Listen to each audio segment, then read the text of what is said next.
Good morning. Bonjour. It's my great honor C'est un véritable honneur pour moi de participer à cet éminent séminaire. Aujourd'hui, je vais vous parler du système d'enseignement professionnel en Corée. Et je vais commencer brièvement par aborder la question de la construction et de l'évolution de notre système d'enseignement professionnel. Et ensuite, je vais parler de la réponse récente apportée et également des résultats de ces réponses de ces réformes qui ont été effectuées. Donc, concernant la croissance économique de la Corée, il y a beaucoup de publicités qui ont été faites autour de ça, et je pense qu'en tout cas, c'est ce qui est venu à vos oreilles. Entre 1965 et 1995, le PIB par habitant a été multiplié par 100. Et donc, un des facteurs moteurs de cette incroyable croissance économique au cours de cette ère de transition industrielle est également dû pas aux ressources naturelles, parce que nous n'en avons pas. L'industrie, c'est la seule chose que nous ayons. Donc, l'industrie a joué un rôle très important dans la création de demandes de compétences et dans la provision de compétences au sein de cette industrie. Dans cette ère industrielle, l'enseignement professionnel a joué un rôle véritablement fondamental dans les écoles d'enseignement professionnel.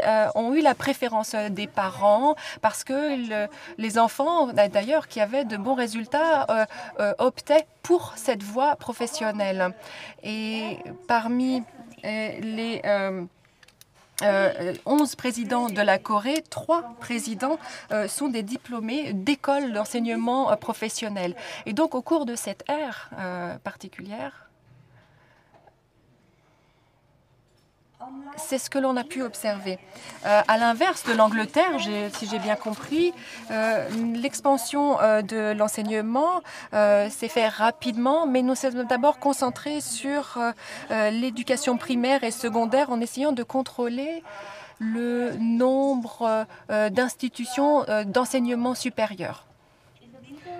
Mais au milieu des années 90, je dirais, nos gouvernements ont modifié, ont déréglementé la législation sur le nombre d'établissements d'enseignement supérieur. Et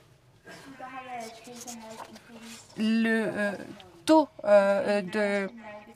de progression par niveau scolaire a véritablement changé. On peut voir que 80% allaient dans le système secondaire en 2005. Et donc, ils devaient payer par eux-mêmes cet enseignement. Il n'y a pas de subvention de l'État pour ce type d'enseignement ou pour l'éducation. Même si les diplômés de l'enseignement professionnel souhaitaient accéder à l'enseignement supérieur, donc c'était ce qui a entraîné le fait que les parents et les étudiants ont commencé à se retirer de l'enseignement professionnel. Il y a plusieurs réformes qui ont donc été mises en place pour, d'une certaine manière, redynamiser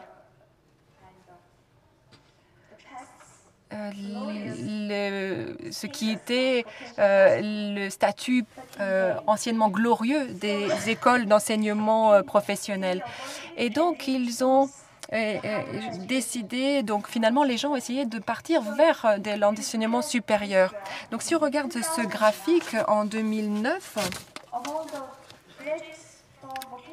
donc parmi les diplômés de l'enseignement supérieur, plus de 70% ont opté pour encore de l'enseignement supérieur après leur diplôme, alors que seulement 60% d'entre eux ont décidé d'entrer sur le marché du travail juste après avoir obtenu leur diplôme. Pourquoi avons-nous fait cela? Si l'on regarde Le graphique sur la gauche de cette page, c'est les dépenses des ménages pour l'enseignement qui sont élevées pour ce type d'enseignement tertiaire. Et en dépit des coûts élevés de ces enseignements, les parents sont prêts à investir dans cet enseignement. Et parce qu'en Corée, l'enseignement, l'éducation était le facteur prédominant qui détermine ensuite le niveau social, le statut social des personnes. Après l'indépendance, à raison suite à la guerre civile, il y a eu de grandes modifications, de grandes mutations, et les ressources des foyers ont été misées de façon assez conséquente sur l'enseignement et la formation de leurs enfants. Et donc,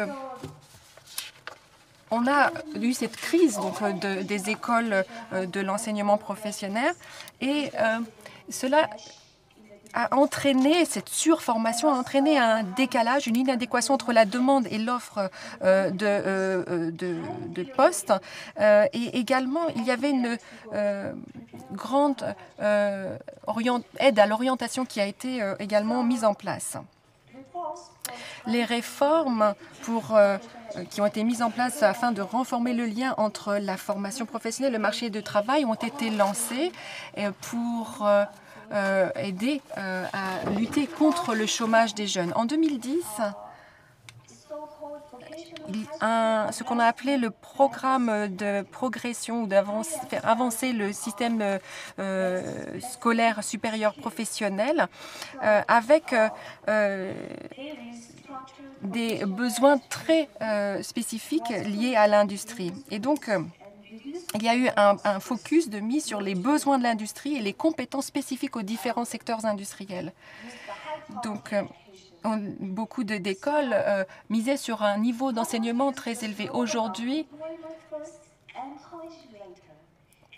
ils ont encouragé, en fait, ou en tout cas fait la promesse à travers une politique que les étudiants pourraient obtenir facilement une admission, facilement, après avoir eu une expérience de 2 ou 3 ans sur un lieu de travail. Et ils ont pensé que cette politique était nécessaire parce qu'ils devaient persuader les parents et les étudiants d'éviter d'aller directement vers l'enseignement supérieur, mais d'essayer d'abord d'avoir une expérience professionnelle tout de suite après le diplôme de fin de cycle. Et ensuite, ils ont mis en place de nouveaux types d'écoles professionnelles.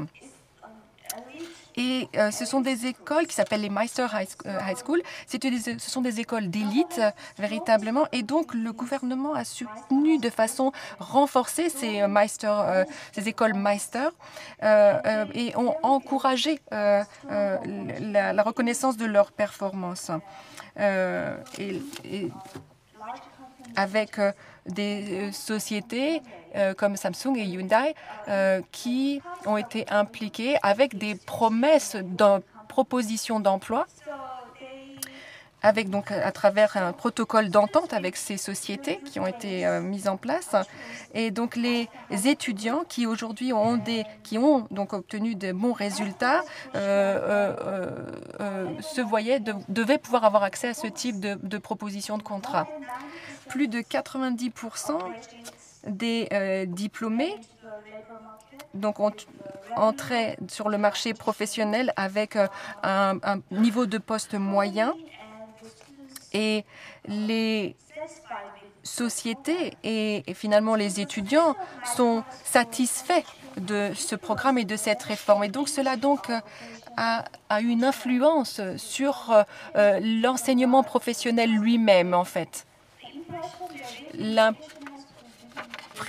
que cela a généré, c'est qu'il y avait possibilité, grâce à ce type de diplôme, d'avoir accès à des postes de travail intéressants et décemment rémunérés. Et donc, le secteur public a aussi également souhaité employer ce type d'étudiants. Donc, bien sûr, travailler dans le privé, ce sont des postes qui sont recherchés parmi les étudiants. Et donc, certains donc obtiennent ce type de poste parmi les sociétés privées et ça représente pour la plupart des gens l'image de la réussite. Donc, il y a eu cette transition, ce schéma de transition des diplômés et on peut le voir sur ce graphique. On voit une augmentation du taux d'emploi, de recrutement après diplôme, après 2011 en particulier. Donc, et en 2014, pour la première fois depuis 2001, le taux d'emploi a dépassé le taux d'inscription en enseignement supérieur. Et donc, ce qui veut dire que la réforme a rencontré un véritable succès en matière de modification, en tout cas, de ce schéma de transition.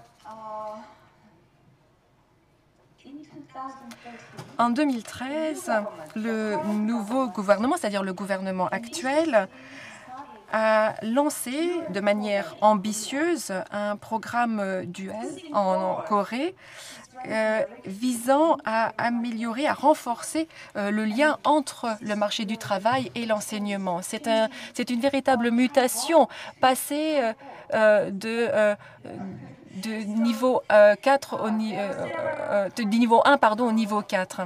Et donc, il y a différents niveaux dans ce programme, mais je ne vais parler que du programme dual pour les lycées, pour l'enseignement secondaire.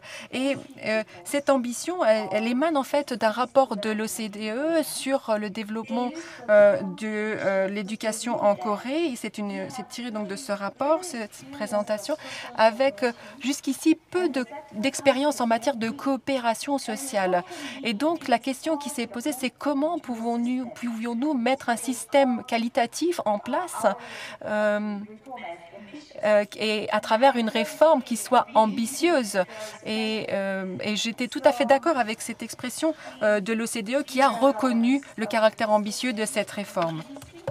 Ici, vous avez un graphique présentant la gouvernance de système dual en matière d'écoles professionnelles. Et donc, les écoles doivent se porter candidates, c'est-à-dire elles doivent trouver elles-mêmes des sociétés dans leur région qui pourront accepter de participer à ce programme dual. Également, ils doivent partir à la recherche d'étudiants de façon à avoir un nombre minimum d'étudiants et de sociétés qu'ils peuvent inscrire dans ce programme et obtenir le soutien du gouvernement.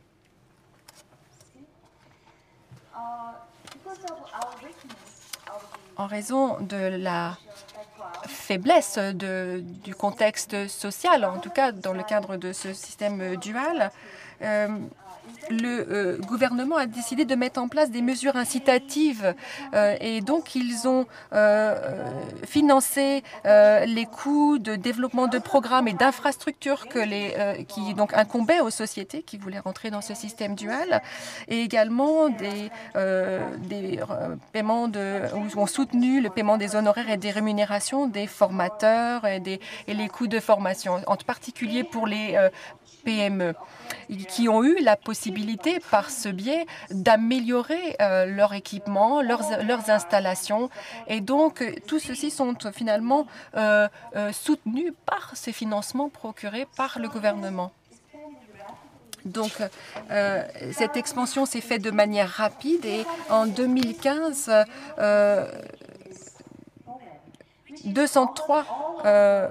2017, 203 écoles seront inscrites dans ce programme en Corée. Même si tous les étudiants de chaque école ne sont pas partie prenante de ce programme, malgré tout, cela a constitué un moteur politique important qui ont défini la règle et qui ont permis d'aborder le problème du taux de chômage. Et comme ils ont fixé un objectif par avance, c'est un objectif qui est moteur pour mettre en place et développer ce type de système. Et c'est pourquoi il connaît cette expansion rapide. Je ne veux pas forcément parler en détail des avantages que l'on en attend. Donc je vais passer directement aux défis qui résultent de ce projet ambitieux. Donc, parmi ces défis, il y a des éléments qui, bien sûr, qui ne peuvent pas être améliorés sur un laps de temps très court. Par exemple, les mauvaises conditions de travail au sein des PME, des petites et moyennes entreprises, où vont pour la plupart se retrouver les étudiants. Et donc, il y a encore beaucoup de choses à faire. Et maintenant, pour terminer cette présentation, je vais brièvement aborder les résultats socio-économiques de ces réformes visant à renforcer le lien entre l'éducation professionnelle et le marché du travail. Ce qu'on peut dire, c'est que cela a permis d'augmenter le taux d'emploi des jeunes qui sont passés par cet enseignement professionnel. Et donc, le taux de chômage des jeunes, est-ce qu'il a vraiment diminué de manière très importante? La réponse est non. Si on regarde le taux de chômage, même s'il n'est pas très élevé par rapport à d'autres pays, comme vous le voyez sur la droite, il continue malgré tout d'augmenter un petit peu. Et donc, si on regarde le dernier graphe avec le niveau d'emploi par niveau d'éducation, cela nous montre que la ligne du bas a légèrement augmenté pour les étudiants des écoles professionnelles. Mais si on regarde sur la ligne verte, on va dire, le taux d'emploi de jeunes ayant été avec un niveau universitaire a changé également. Donc on voit que sans une augmentation d'offres d'emploi décents, cela n'aura pas un impact énorme sur la situation actuelle. Ici, nous pouvons voir les tendances en termes de salaire et donc on peut, pour conclure, dire que bien que nous avons un marché du travail très peu ouvert, il y a eu donc un grand nombre de réformes qui ont été mises en place. Je passe ces différentes slides. Et la question que l'on peut se poser, c'est est-ce que nous avons vraiment changé cette fièvre en faveur de l'enseignement? Est-ce que nous sommes parvenus à adresser vraiment, à traiter ce problème de surintérêt pour l'enseignement supérieur? Ici, la ligne verte montre le déclin du nombre de diplômés d'écoles professionnelles. Mais la ligne supérieure indique c'est le nombre total de diplômés total de niveau supérieur, qui n'a pas vraiment diminué. Donc, on voit qu'il reste encore une aspiration trop importante vis-à-vis de l'enseignement supérieur. Nous venons de lancer cette mutation, de démarrer cette mutation, de ce changement. Donc nous allons tout faire pour faire que cela fonctionne et qu'il réussisse. Mais nous restons incertains quant à ce que le gouvernement, ce nouveau gouvernement, puisse poursuivre ce nouveau paradigme de ce système dual. Donc la question que l'on se pose est la suivante. La politique influence le système de l'enseignement professionnel en Corée et parfois il s'est montré pertinent avec un impact positif, mais pas systématiquement. Donc nous devons attendre pour voir quelles seront les conséquences à long terme. Merci de votre attention.